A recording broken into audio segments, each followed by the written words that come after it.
So it's all for play for still. I think so. Do you want to bet against us?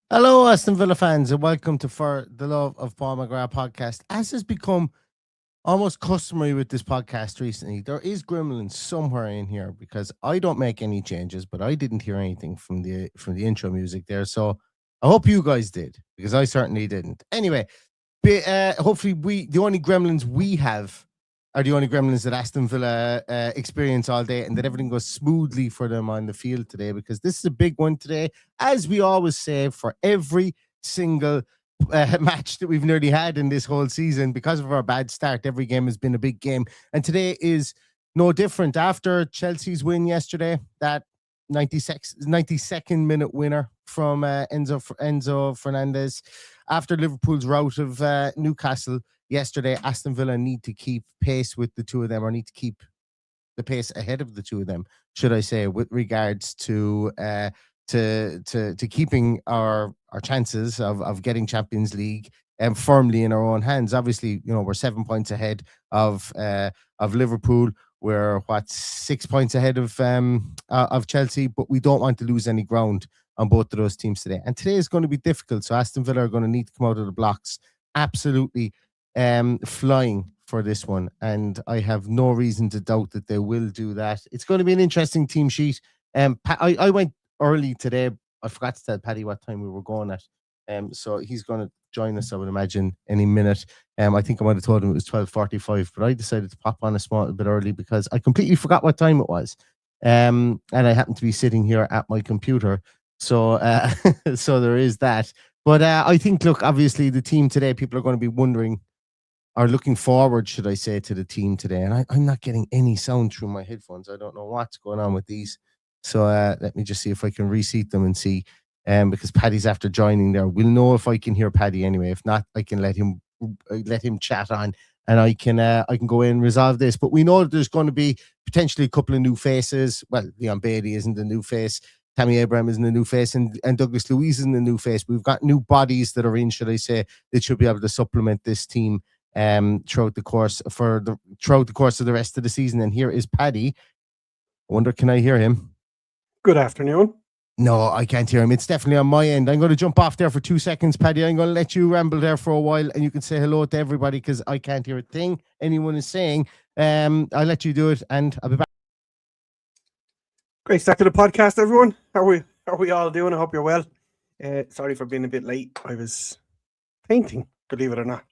We're going to see some new faces today. Somebody has just messaged me to say that Ollie Watkins wasn't on the bus. Maybe Neil has got to that already. Don't know that for sure, so don't shoot the messenger if that's the case. But look, this is a huge game. They're all huge games now. I know it sounds like a bit of a cliche, but it'll be absolutely enormous in the grand scheme of things if we can get a result today. And it's going to be tough. It's going to be tough against a well-drilled, if not anything, swashbuckling performance from them. They'll be well-drilled, well-coached. We need to watch the long throws. We need to watch the set pieces. They've taken more long throws than one person has taken more long throws than any other team in the league this season. So it's going to be tough, and we're going to have to be at it from the start, I'm sure. And Neil is still frantically trying to sort out his... That's as good as I can do. I had to take them on. It just happened to be some issue with my headphones. But anyway, we're here. Anyway, you're here. It's not going to be easy. It's a tough bloody game for us, but we'll just have to wait and see what the manager throws up. I don't know whether you heard that, Neil, but apparently Ollie Watkins wasn't on the bus. I didn't hear it. No, I've seen nothing. I've had a pretty eventful morning. We're potty training my young lad, so I have been vigilant for any explosions over the course of the last 48 hours. So I haven't seen anything. I haven't heard anything. I haven't looked at anything, but it will be interesting, as I said, to see what team is announced in the next minute, or probably even is announced now. There we go. I think I've just gotten a notification. While you're pulling that up, if there's anyone Oh. in around the ground that needs a ticket, send me a DM straight away and I'll send it over to you. No charge. I'm after being stung with my tickets by the people who are supposed to take it. So if anyone is in around the ground and needs a ticket, let me know and I will ping it over to you. I just need a fan ID. There you go, lads. If somebody is in around the ground and hasn't got a ticket, well, there you go. You do know. Fair play to you, Paddy. We've got the team, and we do not have an Ollie Watkins in the lineup, and we do not have an Ollie Watkins on the bench either. So it's Emi Martinez in goals, Cash Konza, Powell Matson, Bogard, and Douglas Luiz. Welcome back, Dougie. Sancho, Buendia, and Rogers all behind Tammy Abraham, with Marco Bizot, Victor Lindelof, Luca Dean, Tyrone Mings, Ross Barkley. Welcome back, Ross Barkley as well. George Hemmings, Amadou Onana, Leon Bailey, and Harvey Elliott round out the team. So a couple of surprises there. Obviously, the Watkins piece not being in there is of concern. I presume he just didn't make this one. He still had a bit of uncomfort there. Amadou Onana, Bogard being favoured over Amadou Onana is a bit of a strange one for me. I won't say a strange one, but it's an eye opener for me. He's obviously trusting Bogard to come in there. Maybe it's managing minutes for Onana after coming back from that injury as well. But what do you make of that team, Paddy? A little bit surprised with the initial thoughts. Is a little bit surprised with the central midfield, defensive central midfield partnership. But then I'm reminding myself that they have actually trained together and played together for a few years, so they would know each other quite well. And albeit Bogard is a much better player than what he was when Douglas Luiz was there. So it's that's the main change, I suppose, for me. I would have expected Onana in there instead of Luiz, but that's not a negative. The absolutely exceptional replacement to have in there. Delighted that he hasn't completely knocked George Hemmings and knocked him out of the squad, because he was really unlucky, I thought, the other night in a team that wasn't playing well in the first half to be thrown to the dogs and taken off at half time. So I'm also happy for Harvey Elliott to be about the team. And look at now, compared to 2 weeks ago, how strong the bench is. We could change the two central defensive midfield partnerships. We can change the two centre halves. We can change our fullbacks. Well, one of the fullbacks anyway. Well, maybe you can play Lindelof at right back. So all of a sudden, there's starting to be a bit of strength, despite the fact we're missing what we would in probably describe as the engine room of our team. So you have to be positive with what we have. Sancho's been given another run. Good for him. I hope he does better today. And Buendia and Rogers are there on merit. So the big talking point, I suppose, is Douglas Luiz and Tammy Abraham. We know what we're getting. Well, we do with Dougie for sure. Tammy has been years since he was here. Nearly 7 at this stage, I think, is it? But 6 years, big strong lad, well able to lead the line. Probably nothing other than Rogers to replace him with if he's going to go to one up top. And look, hopefully it's a case that the game is game, set and match if or when that needs to be done. But so hopefully Ollie Watkins isn't too bad. Hopefully it's just a precaution and a rest that's long overdue for him. So at the first opportunity, Tammy Abraham is in there, ready to go, and Ollie is being given a rest. And maybe if those rumours of that knee issue and the hamstring the other night, that he can get a couple of weeks rest with the fixtures and get him back in there today. Probably in maybe the middle of next week when we play the Brighton, middle of next week. Yeah. Mm-hmm. Yeah, Brighton next. Is it Brighton next? Bournemouth next. Brighton or Bournemouth? And then Brighton on the Wednesday. Yeah. So if he got 2 weeks between the game on Thursday and the Brighton game, it might make a huge difference to him. Everybody is not everybody. A couple of people asking where Jim Aloba is. As far as we know, Jim Aloba is probably at this moment in time completing a medical at West Brom. Currently to go there and loan for the rest of the season, so that's why he's not on the bench. But anyway, it doesn't really matter, because Paddy, you've overlooked probably the most obvious replacement for Tammy Abraham if something happens to him to go up top, and that's Victor Lindelof, because as we know, Victor Lindelof can play anywhere on the field. He is that good. He is the Renaissance man, and put him up top. Watch him. He will do the business. I'm 100% convinced with regards to that. But obviously, look, not having an out and out striker on the bench is of concern.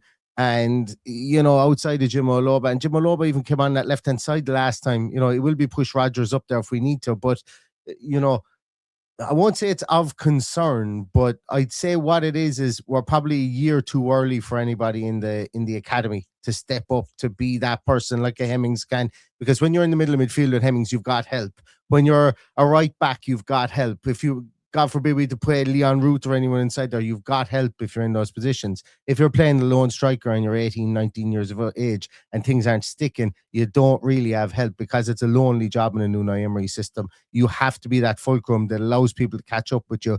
Then, you don't have help immediately at any given time. So I think we're probably about a year away from that. Or not a year, but like next year, I would imagine that somebody will be able to hopefully step up from the squad and do something in that position. But yeah, look, it's as strong as we can go with, provided that Watkins isn't actually too badly injured and it's just precautionary.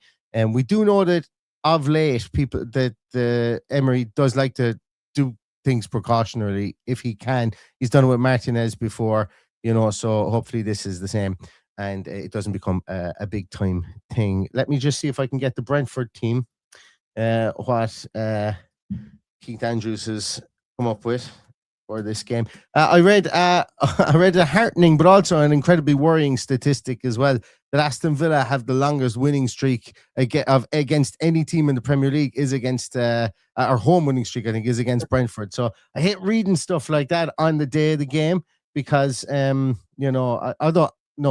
don't hate reading it because I'm not superstitious. I've said that before. I'm not being superstitious anymore. So fuck it. We're going to beat Brentford today. They go with Queven Kelleher in goals, Rico Henry, Chris Ayer, Sepp van der Berg, and Michael Kode. Matthias Jensen, Jordan Henderson, who we know somebody met in the hotel today, and Vitaly Yanlet. Kevin Shade, Igor Thiago, and Dango Otuara as well is there with Vlad Marson, Hickey, Pinnock, Yarmuluk, Collins, Lewis Potter, Damsgaard, Donovan, and Bent on the bench. They've actually got some really strong players they can bring off that bench as well. I actually think that's an interesting team that they've gone with there, Paddy. No Nathan Collins. They've decided to go with no Lewis Potter, who I'm a big fan of Lewis Potter. Whenever he plays against us, always ends up just completely and utterly out energying everybody else in the field, even when he's playing from left back. And obviously then their strike force with Kevin Shade and Otwara as well are going to provide the pace for the target man in Thiago. So don't want to be caught in the counter against these guys today at all. Sure we don't. No, absolutely not. And I don't know whether you heard when you left me on my own there, I was talking about the long throws. Coyote has had the most long throws, more than any other team, not even any other player into the box. And I think it was something like around about 100 long throws into the box. I saw that. It was 103, I think. Yeah. And I think they said 8 goals coming from, or maybe not directly, but coming from them. So obviously, that's what 1 in 12 games. Please don't be today. And if it is today, please make us 3-0 up at the time. I think so. Look, everybody knows my love for Nathan Collins. I think Nathan Collins is the cracking player. The fact he's not in there, I think, is good news for Aston Villa. Just always seems to play well against Aston Villa. I have an idea. I think that's the same midfield three that played against us the last time we played Brentford. And I said that we should be able to overrun that midfield three, and we absolutely couldn't. We were in bloody reverse against them, and they were way more energetic, including Jordan Henderson inside there. So like that midfield three is just in there to do work, and then more work when they're finished afterwards. Matthias Jensen is not afraid of work. Jordan Henderson, even at his older age, isn't afraid of work. And Vitaly Yanlet, I would say a lot of Brentford fans would say is one of their pound for pound best ever signings. They got him for I think it was less than 2 million from the German second division, and he's been an absolute mainstay inside there as a defensive midfielder. So that midfield, when we go back and we look at our midfield, that we were talking about, that you've got no heft in there from Onana, but you do have Bogart and Louise in there. They will need to outwork those three. It's going to be a difficult day for the two of those guys unless we do what we normally do at home, and that's control possession. So I would imagine we're going to try and control possession as much as we can. Let a lot of shadow boxing happen in that midfield with a lot of chasing of our players, hopefully, if that is the case. And then I'm not expecting us to go hell for leather, get an early goal, and then attack straight from the off. I'm expecting there to be a lot of shadow boxing in the first 25 to 30 minutes, and then Aston Villa then hopefully to control possession, and then maybe start to play our intricacies through the middle. Then once we tire out a couple of that midfield and pin back the two wingers as well. That just seems to be what Unai Emery will want to do at home more often than not.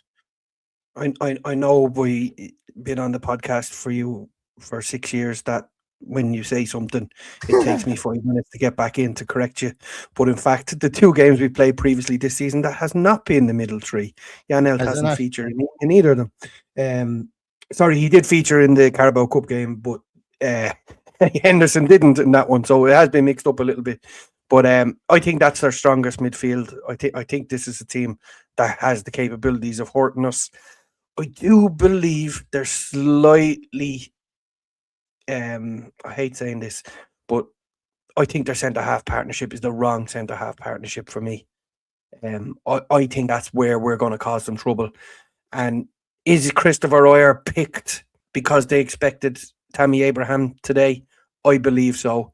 Big unit of a man, similar if not bigger to Tammy Abraham, a player that I admired at Celtic when he was there, but I don't believe he's up to Premier League level. I obviously wouldn't say that to him and to his face, given the size of him, but I do believe that's our, if Tammy can draw him on him, I think there will be huge pressure on Christopher Royer. I think he'll be booked very early in the game, and we go on to win this game comfortably 3-1, as I previously alluded to. But maybe that long throw won't matter at the end of the day.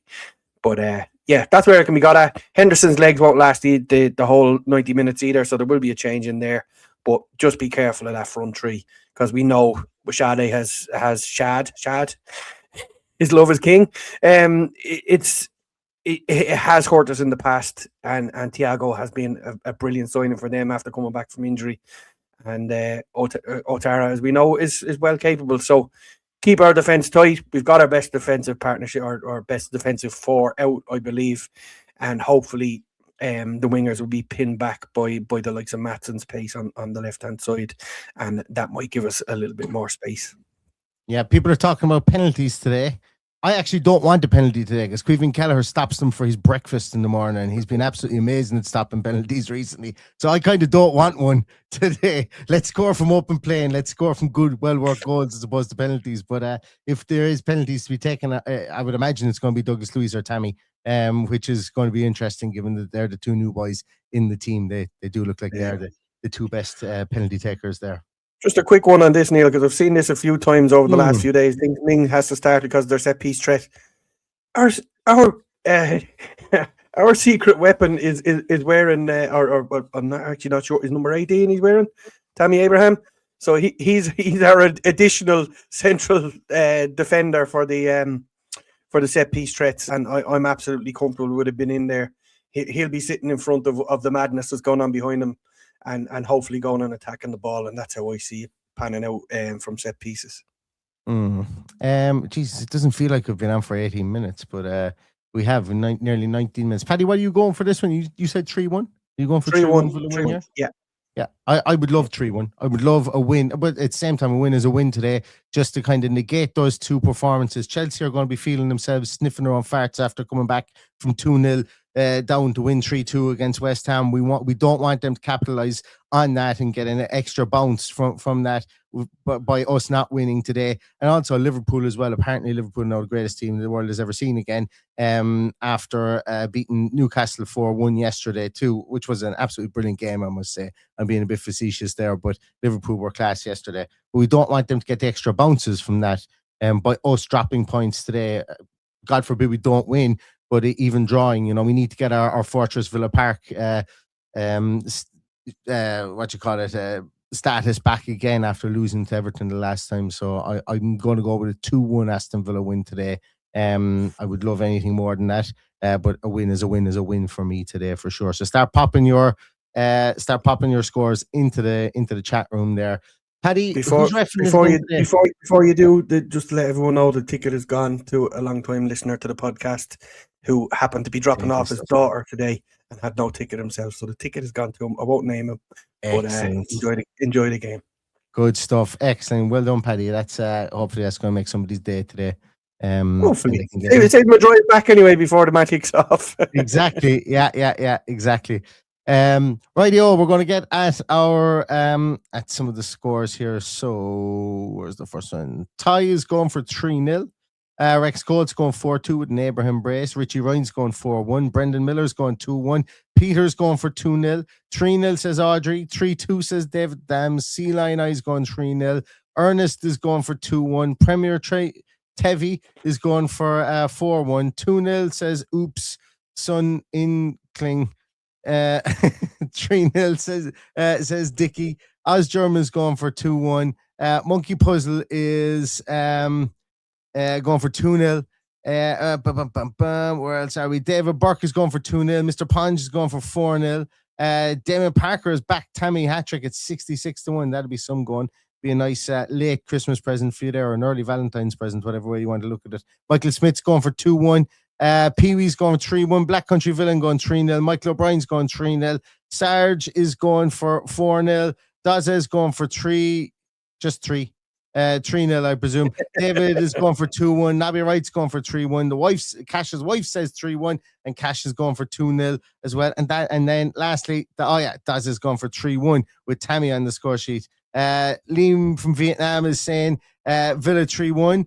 And that's it. Yeah, that's it for the scores. Yeah, look, Villa winning today would be absolutely brilliant. As I say, I really want to take the wind out of the sails from the comeback win for Chelsea and the rout, I suppose, that Liverpool had against Newcastle yesterday. Like 4-1 against a team like Newcastle is a big win for Liverpool, and I'm sure they're going to be feeling that their luck is turning at the moment, and we don't want them to capitalize on that. So big win today, I suppose, is what's on the cards, or what should be on the cards, and then we look forward then to next week again with more games, as we have a bit of a European break where we could hopefully really stamp our authority on this league, on our final league position over the next 5 or 6 weeks before we have to get back into European competition once more. So we're going to leave it at that, guys. Thanks so much, everybody. I will be back on with a post-match podcast directly after the game. Neil, around 3. Neil? Yes, were you not supposed to announce? Sorry. We're supposed to do something. Yes. So, yes, our second. Oh, wait a minute. I actually haven't got that loaded up just yet.